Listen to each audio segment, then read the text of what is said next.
Hello everyone, कैसे हो सभी बच्चे। एक बार फिर से आप सभी का स्वागत है ज्ञान मेनिया क्लासेस में।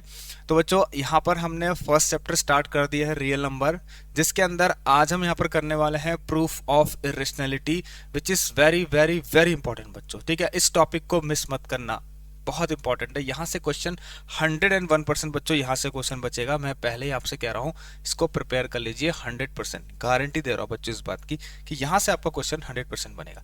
चलिए बच्चों, तो स्क्रीन पर आप कुछ देखिए, एक फोटो देख रहे होंगे जिसमें कुछ बच्चों की इमेजेस हैं, और ये हमारे कुछ टॉप परफॉर्मर्स हैं। अगर आप भी बिल्कुल ऐसा ही स्कोर करना चाहते हैं, आप भी चाहते हैं बिल्कुल ऐसा ही रिजल्ट मिले, तो बच्चों हमारे साथ आप बने रहिएगा, हमारे क्लास से जुड़े रहिएगा। तो उसके लिए सभी बच्चे जो फर्स्ट टाइम चैनल पर विजिट हुए, एक बार चैनल को सब्सक्राइब करके बेल आइकन भी जरूर प्रेस करें। एंड बच्चों देखिए, जिनको व्हाट्सएप ग्रुप में जुड़ना है, नीचे डिस्क्रिप्शन बॉक्स में आपको लिंक दे रखा, फटाफट से लिंक को क्लिक करिए और ग्रुप में ऐड हो जाइए, क्योंकि वहां से आप हमसे डाउट पूछ सकते हैं। तो चलिए, अब देरी नहीं करते हैं और बढ़ते हैं आज के लेक्चर की तरफ, जिसका नाम है प्रूफ ऑफ इरेशनैलिटी। तो सबसे बच्चों ध्यान देना, इसमें हमें क्वेश्चन क्या करने वाले हैं, इस पर ध्यान रखना बच्चों। क्वेश्चन रहेगा प्रूफ दैट, बहुत ध्यान से करेंगे बच्चों, ठीक है। प्रूफ दैट अंडर रूट, चलिए मैं 3 ले लेता हूं, ठीक है। Under root 3 is an irrational number, ठीक है। Under root 3 is an irrational number बच्चों, वेरी वेरी वेरी इंपॉर्टेंट, ठीक है बच्चों। Under root 3 is an irrational number, बिल्कुल बच्चों ध्यान से करेंगे। और इस मेथड को हम सॉल्व करते हैं, इसे हम कहते हैं बच्चों, जिस मेथड से मैं इसको सॉल्व कर रहा हूं उसका नाम है कॉन्ट्राडिक्शन, ठीक है। Proof by contradiction, proof by contradiction बोला जाता है बच्चों, ठीक है। बच्चों देखिए, कॉन्ट्राडिक्शन का मतलब है किसी स्टेटमेंट का अपोजिट, ठीक है। किसी स्टेटमेंट के अपोजिट अगर आप बोलते हैं तो आप उस स्टेटमेंट को कॉन्ट्राडिक्ट करते हैं, ठीक है। तो देखिए, ये मेथड ऐसा ही कुछ है। हम क्या करेंगे, यहाँ पर इस दिए हुए स्टेटमेंट को, इस गिवन स्टेटमेंट को अपोजिट लिखेंगे और कहेंगे कि यही बिल्कुल सही है, ठीक है। हम क्या कहेंगे इसके लिए, देखिए बच्चों, सॉल्यूशन स्टार्ट करते हैं। और इसके लिए बच्चों एक छोटी सी थ्योरम भी है आपके पास, वो देखिए बताना उतना जरूरी नहीं है, लेकिन मैं आपको सॉल्यूशन के साथ साथ उस थ्योरम को आपको समझा दूंगा, ठीक है। तो पहले आप इसको देख लीजिए बच्चों, क्या करना है। सबसे पहले इसमें लिखेंगे हम let us assume, let us assume on, let us assume to the contrary. इसका मतलब है हम मान लेते हैं, ठीक है। Let us assume to the contrary that, मतलब बच्चों हम इस स्टेटमेंट का अपोजिट को हम सही मान लेते हैं, या फिर स्टेटमेंट के अपोजिट को हम लिख देते हैं। इसका मतलब यह है कि let us assume to the contrary that, ठीक है। कॉन्ट्ररी दैट कि रूट 3 क्या है बच्चों, रूट 3 क्या है, एक रेशनल नंबर है, ठीक है। रूट 3 क्या है, एक रेशनल नंबर है बच्चों। देखिए, मैं आपको बताऊंगा कि एक्चुअल में होना क्या है। यहाँ पर दिए हुए स्टेटमेंट के अंदर जो बात लिखी गई है उसको गलत साबित करना है, ठीक है बच्चों। यहाँ पर लिखी बात ये है, लेकिन अभी हमारे पास कुछ और करना बाकी है। तो हम यहाँ से कहेंगे बच्चों, हम यहाँ से कहेंगे कि रूट 3 तो बच्चों a अपॉन बी हो गया, है ना। क्यों बच्चों, every rational number is expressed in the form of p by Q, and मैंने यहाँ पर p बाई क्यू की जगह पर बच्चों a अपॉन b लिख दिया है। आई होप आप सभी बच्चों को यहाँ पर यहाँ तक क्लियर होगा, ठीक है। तो इसके लिए देखो बच्चों, सबसे इंपॉर्टेंट चीज यहाँ एक बात लिखनी है। ये जो नंबर्स होते हैं बच्चों a एंड b, मैं लिखूंगा fair a and b are, इन्हें हम कहते हैं बच्चों को प्राइम इंटीजर्स, ठीक है। इन्हें हम बोलते हैं ये हमारे को प्राइम इंटीजर्स ही होते हैं बच्चों, है ना। b यहाँ पर जीरो नहीं होना चाहिए। एक सबसे इंपॉर्टेंट बात बच्चों, अगर a एंड b को प्राइम इंटीजर्स हैं, तो जो को प्राइम नंबर्स वो होते हैं ऐसे पेयर ऑफ नंबर जिनका कोई भी कॉमन फैक्टर नहीं होता अदर देन 1, मतलब 1 के अलावा कोई कॉमन फैक्टर नहीं होता। इसका मतलब बच्चों जिनका एचसीएफ कितना होगा, यहाँ पर जिनका एचसीएफ कितना होगा 1। बच्चों देखिए, ये कॉन्ट्रडिक्शन मेथड है ना। हमने हमने स्टेटमेंट का अपोजिट को सही मान लिया कि हाँ, कि यहाँ पर मैंने कह दिया let us assume to the contrary that कि रूट 3 एक रेशनल है, ठीक है। मतलब अपोजिट लिया और उसके हिसाब से चल रहा हूँ मैं, ठीक है। अब इस दिए हुए स्टेटमेंट को बच्चों मैं गलत साबित करूंगा किससे।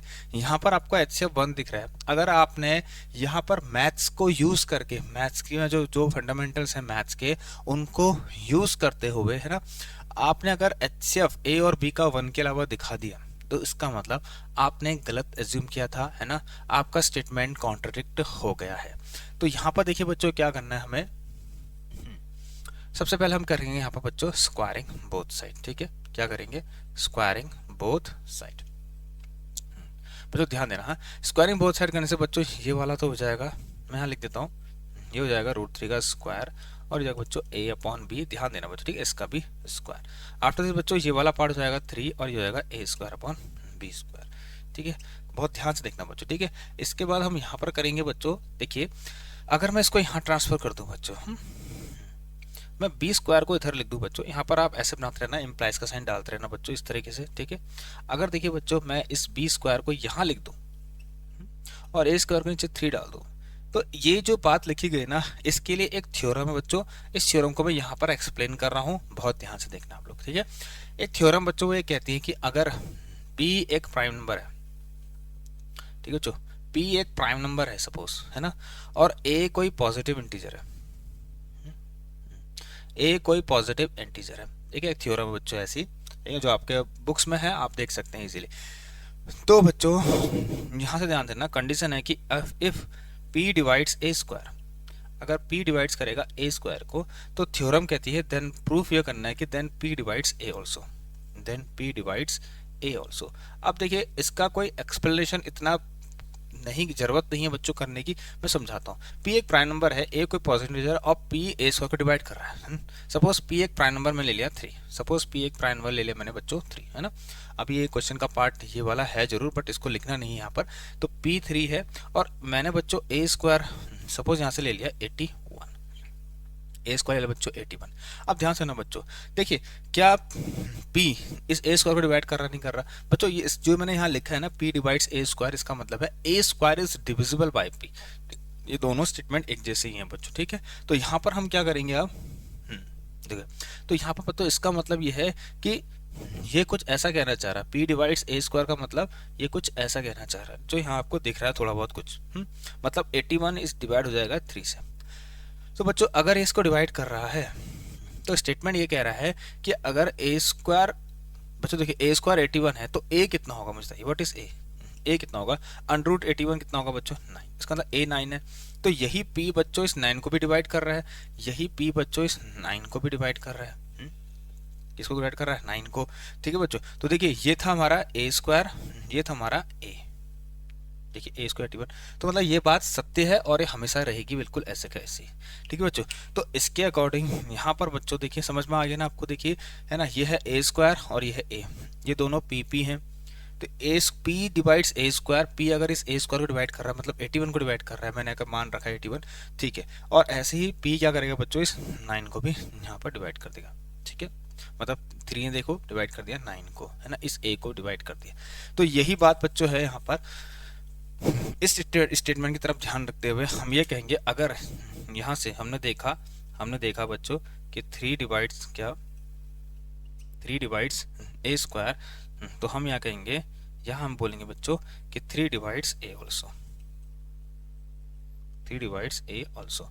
इस यहाँ ब्रैकेट में लिख देना यूजिंग थ्योरम, यहाँ पर ये सब क्यों लिखा हमने, थ्योरम की हेल्प से, यूजिंग बच्चों क्या थ्योरम, तो थ्योरम के हेल्प से हमने बच्चों ऐसा लिखा।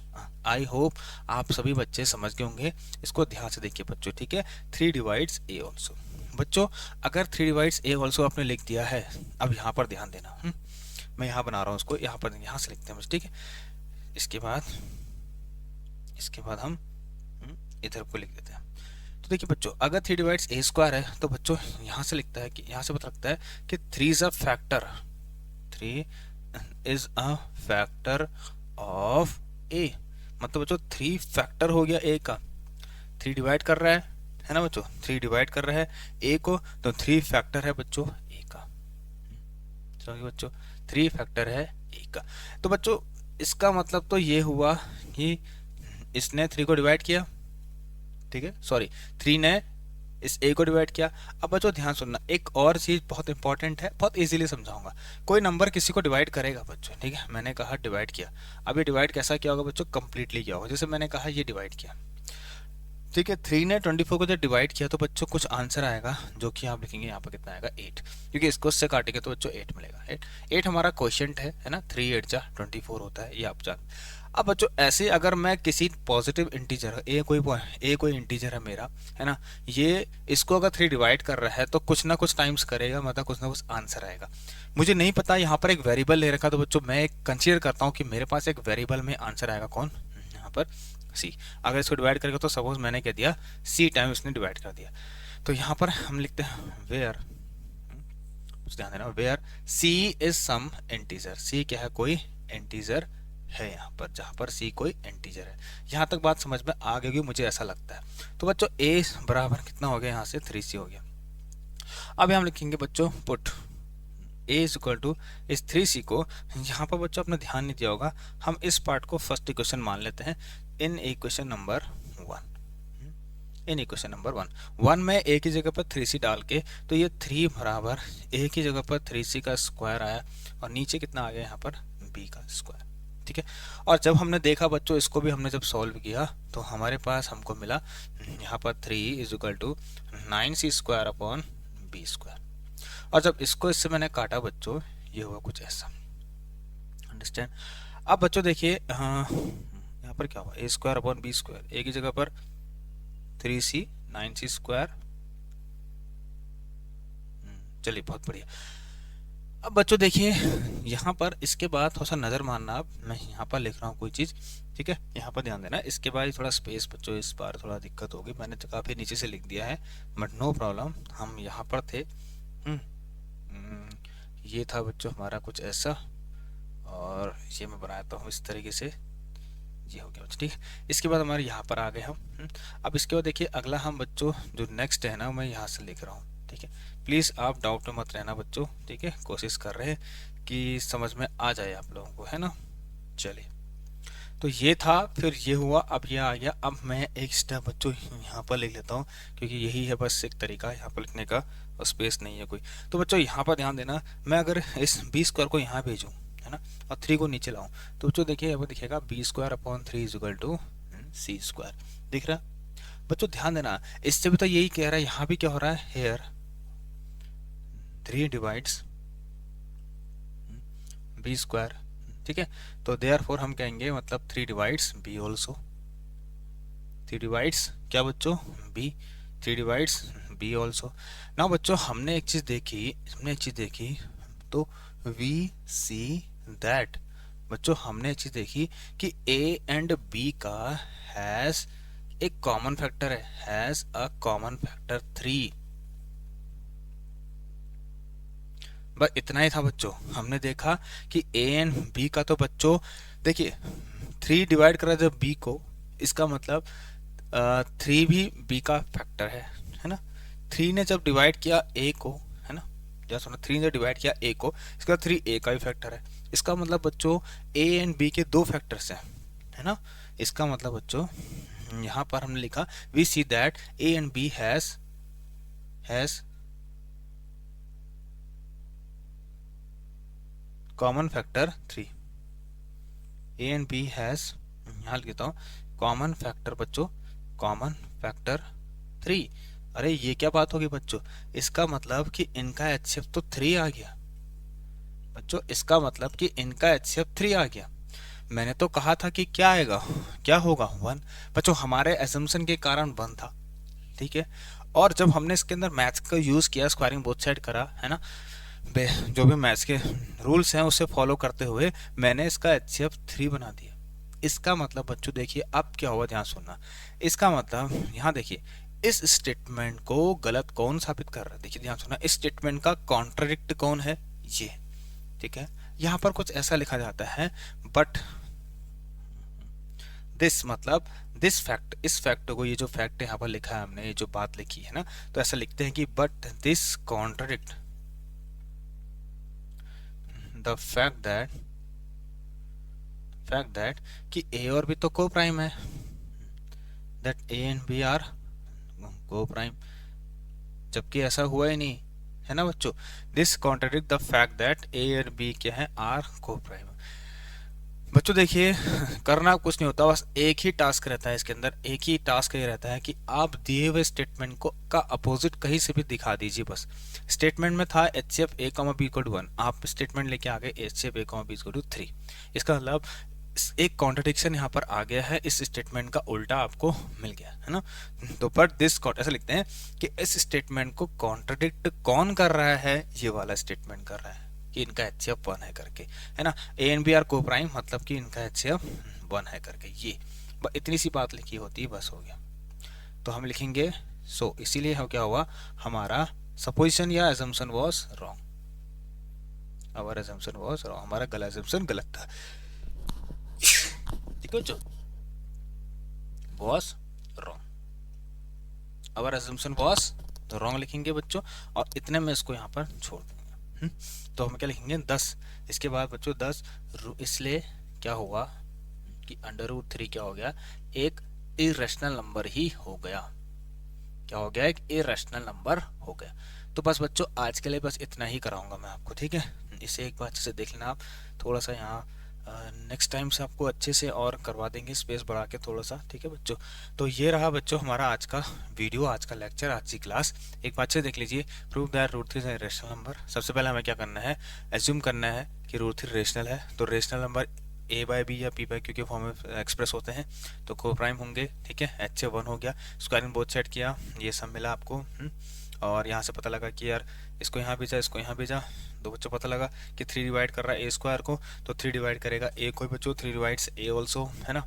इसके बाद यहाँ आए हम, तो पता लगा 3 से फैक्टर ऑफ a, इसका मतलब दैट इज a/3 जोड़िए, a की वैल्यू 3 सी रखी, और ये सारी चीज़ें बच्चों होते होते हम यहाँ पर पहुँच गए, है ना। यहाँ देखिए a की वैल्यू 3 सी यहाँ रखी बच्चों, 3 सी का होल स्क्वायर करेंगे तो 9 सी स्क्वायर ही आएगा, इससे इसको काटेंगे, इधर ट्रांसफर होकर बच्चों 3 b स्क्वायर डिवाइड कर रहा है, 3 करेगा b को भी।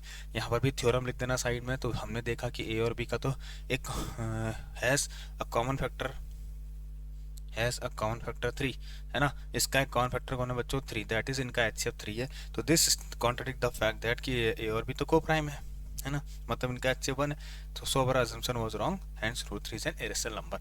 तो आई होप बच्चों आपको समझ में आ गया होगा। तो मैं सभी से कहना चाहूँगा कि एक बार ज़रूर आप सभी बच्चे कमेंट में बताना ज़रूर कि ये क्लास और ये जो क्वेश्चन है, ये टॉपिक आपको अच्छे से समझ में आया नहीं। जिसको डाउट है नीचे दिए हुए व्हाट्सएप नंबर पर हमें मैसेज कर सकते हैं। अदरवाइज़ जिनको डायरेक्टली ग्रुप में ज्वाइन होना है तो नीचे इस वीडियो के नीचे डिस्क्रिप्शन बॉक्स में लिंक भी बच्चों आप लोगों को दे रखिए। तो मिलते हैं बच्चों आप लोगों से नेक्स्ट क्लास में, यानी कि कल। तो तब तक ले सही बच्चे अपना ख्याल रखिए, take care and good bye.